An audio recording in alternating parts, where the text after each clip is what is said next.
Assalamualaikum warahmatullahi wabarakatuh.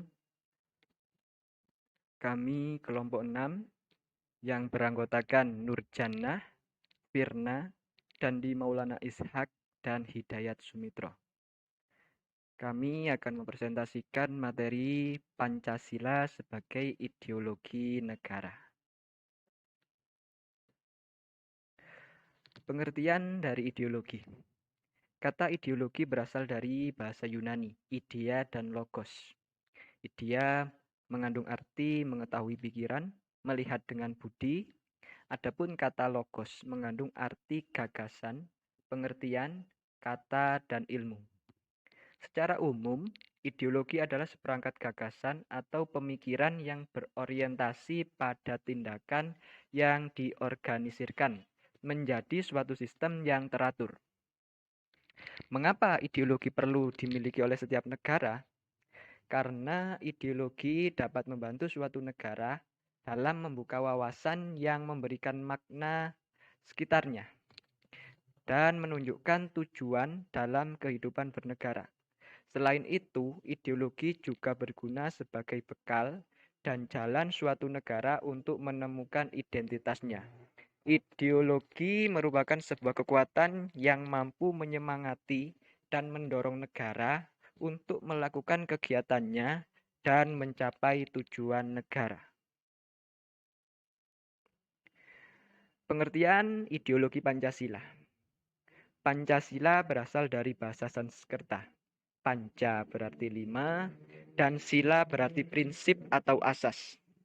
Ideologi Pancasila berarti kumpulan nilai dan norma yang menjadi landasan keyakinan dan cara berpikir untuk mencapai tujuan dengan berdasar kepada 5 sila dalam Pancasila. 5 sila tersebut yaitu ketuhanan yang Maha Esa, kemanusiaan yang adil dan beradab, persatuan Indonesia, kerakyatan yang dipimpin oleh hikmat kebijaksanaan dalam permusyawaratan perwakilan, dan keadilan sosial bagi seluruh rakyat Indonesia. Dan tercantum pada paragraf keempat pembukaan Undang-Undang Dasar 1945. Fungsi ideologi Pancasila bagi bangsa Indonesia. Yang pertama adalah sarana pemersatu bangsa Indonesia. Memperkokoh dan memelihara kesatuan dan persatuan. Yang kedua, membimbing dan mengarahkan bangsa Indonesia untuk mencapai tujuannya.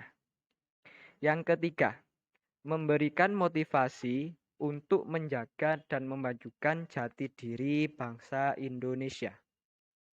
Yang keempat, menjadi pedoman hidup bangsa Indonesia untuk menjaga keutuhan negara.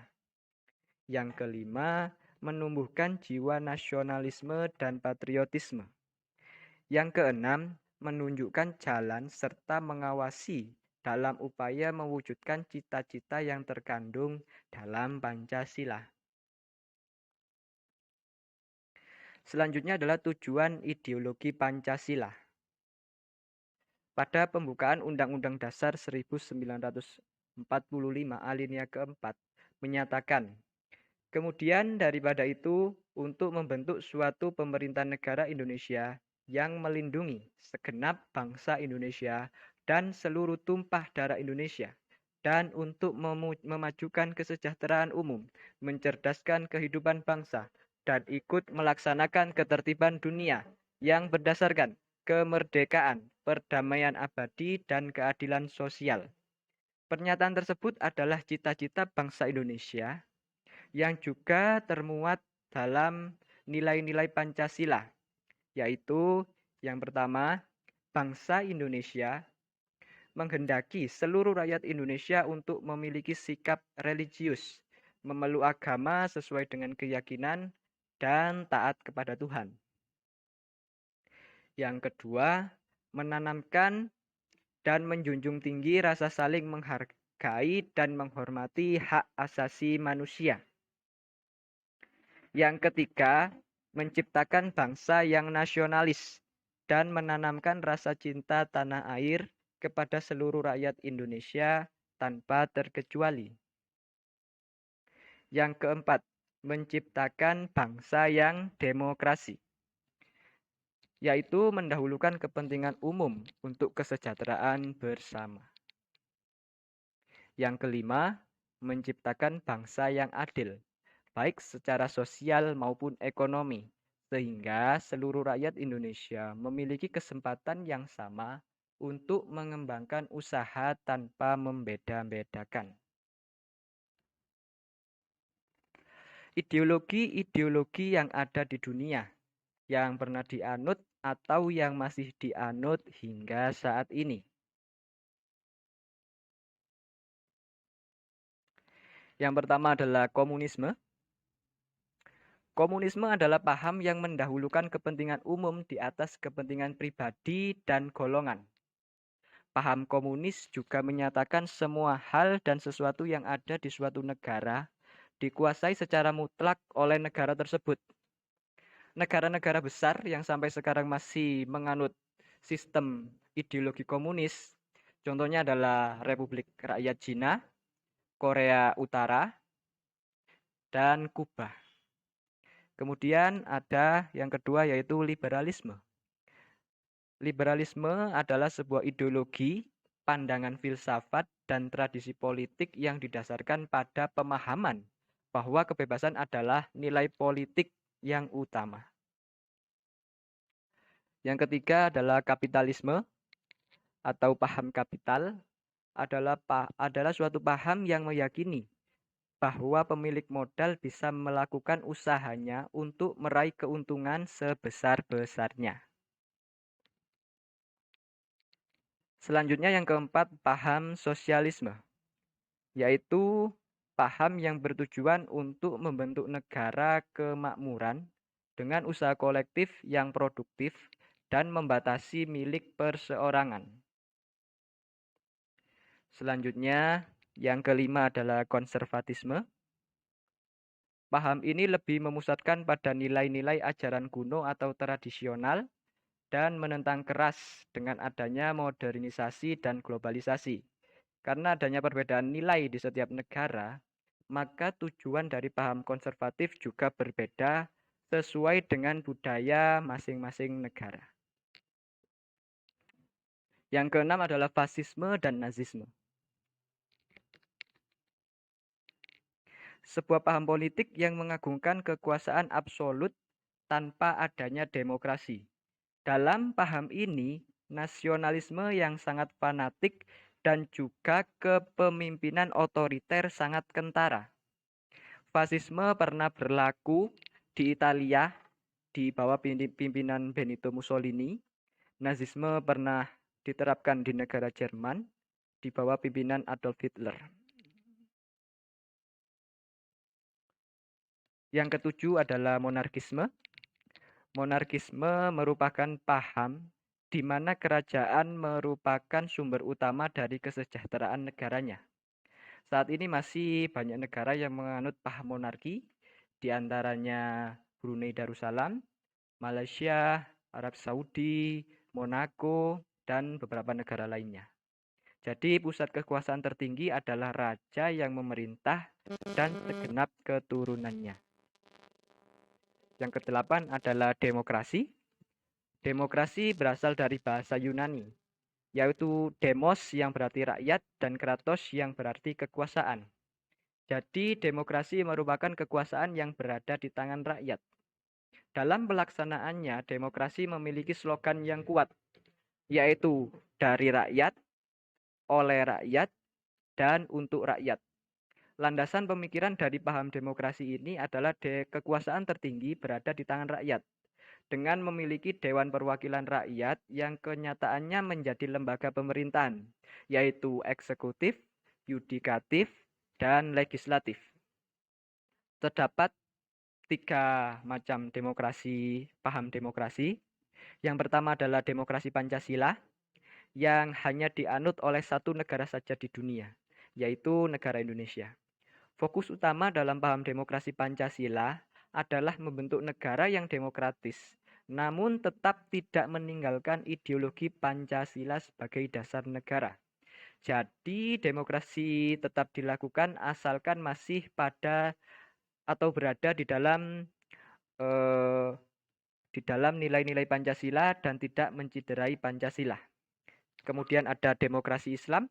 Demokrasi Islam merupakan tatanan negara yang menerapkan paham demokrasi namun tetap berlandaskan pada asas Islam sebagai patokan utamanya.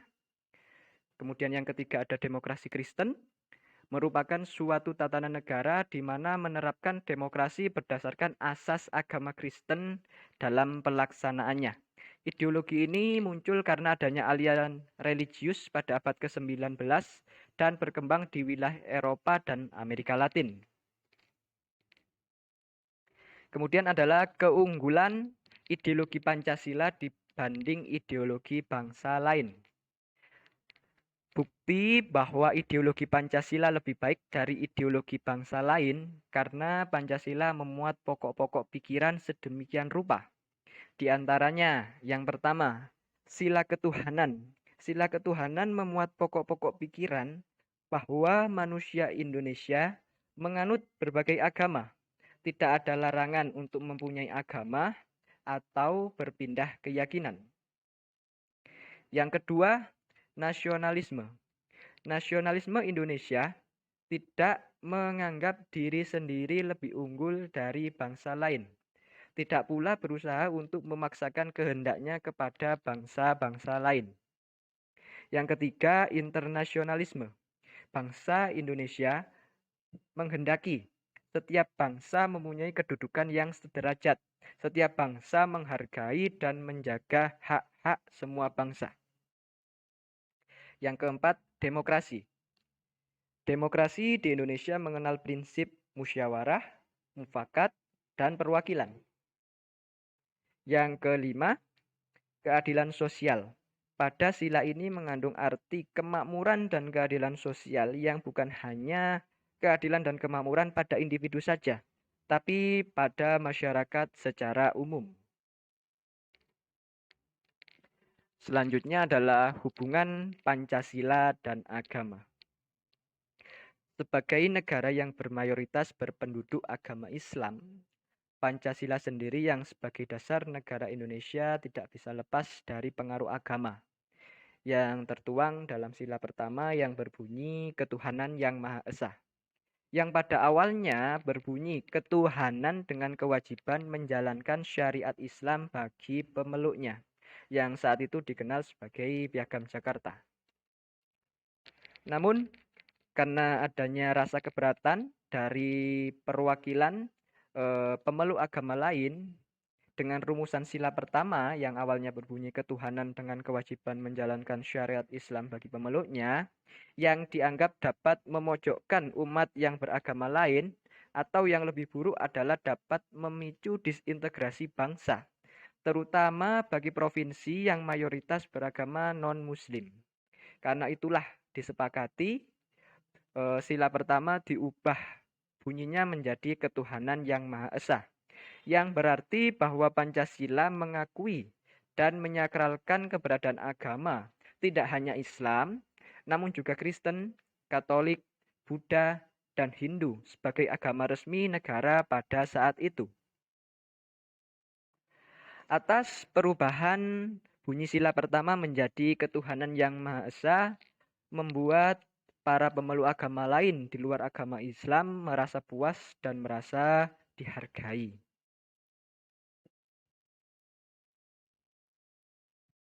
Searah dengan perkembangan sila ketuhanan yang Maha Esa, dapat dijabarkan dalam beberapa poin penting atau biasa disebut dengan butir-butir Pancasila. Di antaranya, 1. Bangsa Indonesia menyatakan kepercayaannya dan ketakwaannya kepada Tuhan Yang Maha Esa. Kedua, manusia Indonesia percaya dan takwa terhadap Tuhan Yang Maha Esa, sesuai dengan agama dan kepercayaannya masing-masing, menurut dasar kemanusiaan yang adil dan beradab. Ketiga, mengembangkan sikap hormat dan menghormati dan bekerja sama antar pemeluk agama. Yang keempat, membina kerukunan hidup di antara sesama umat beragama. Yang kelima, agama dan kepercayaan adalah masalah yang menyangkut hubungan pribadi manusia dengan Tuhan Yang Maha Esa. Yang keenam, mengembangkan sikap saling menghormati kebebasan menjalankan ibadah sesuai dengan agama dan kepercayaannya masing-masing. Yang ketujuh, tidak memaksakan suatu agama kepada orang lain. Dari butir-butir tersebut dapat dipahami bahwa setiap rakyat Indonesia wajib memeluk satu agama yang diyakini. Tidak ada pemaksaan dan saling toleransi antara agama yang satu dengan agama yang lain. Baik, tadi merupakan presentasi dari kelompok 6 tentang Pancasila sebagai dasar negara. Terima kasih. Wassalamualaikum warahmatullahi wabarakatuh.